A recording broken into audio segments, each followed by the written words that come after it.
I did engineering, got a job, did MBA for IIM and increased my salary 10 times. That path used to be the safest bet in the world. But in this video, I am going to tell you exactly why I wouldn't make that bet today.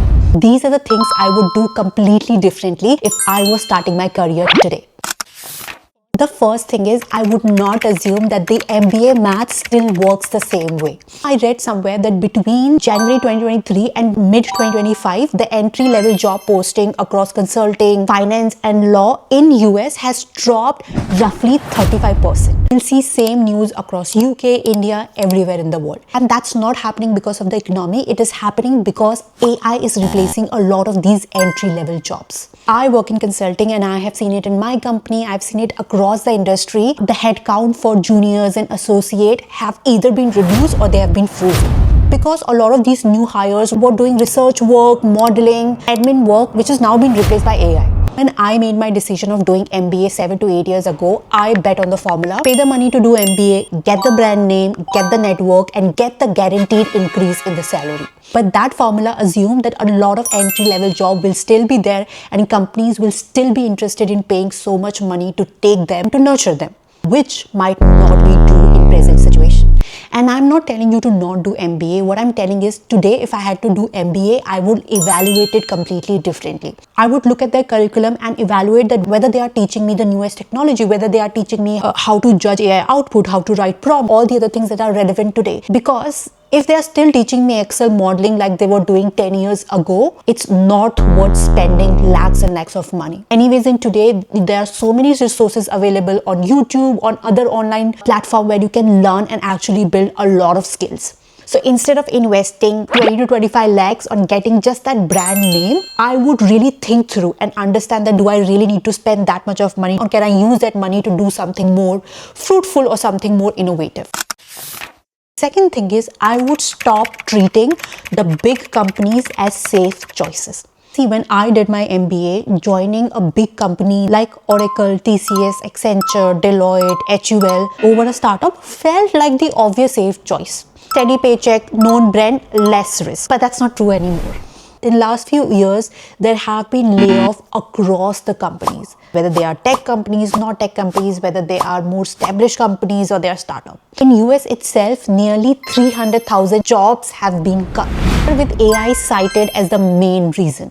So irrespective of whether these companies were making profit or they were in loss, people still got fired. So that factor of job security which came with big name, it doesn't exist anymore. Rate of change is going to be so frequent because the technology is evolving so rapidly that it would be difficult for these big companies to evolve at the same rate, while a small startup might adopt pretty quickly and move ahead much faster. So hence today, instead of blindly accepting that big name means job security, I would put both startups and a beginning company at equal value and really evaluate them on all the criteria that are important for me.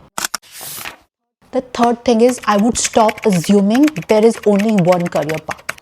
See, growing up for us, there were only few limited career paths, right? Either you become a doctor or you do engineering, then MBA, and then if you want to earn a lot of money, you get into consulting, become a junior consultant, senior consultant, become a manager. Everyone I knew was following some version of this exact career ladder because there were not a lot of alternatives available for people like us. That is genuinely not true anymore. Right now, 62% of Gen Zs expects to hold multiple income streams throughout their working life. So not one job, one ladder, one title. Instead, they prefer a mix of a primary role and plus few other projects running alongside. Moreover, there's so many career opportunities that came up in last few years, the most prominent being content creation. Because of content creation, there are so many other career paths that have opened up. So if I was picking my career today, I won't just close my eyes and do what my seniors are doing. I would sit with this question that what am I good at and what do I enjoy doing? And whatever I find at the interaction of these two things, I will try to make that as my career path.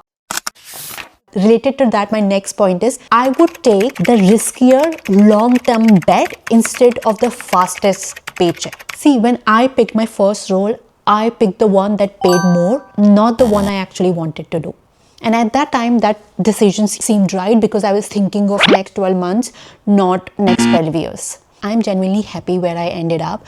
But to be honest, if I had to pick a career path today, I would have been more bold. I would have picked up a career path that aligns more with my interests, with what I love to do. I think in both the scenarios, to be successful, you have to do a hard work.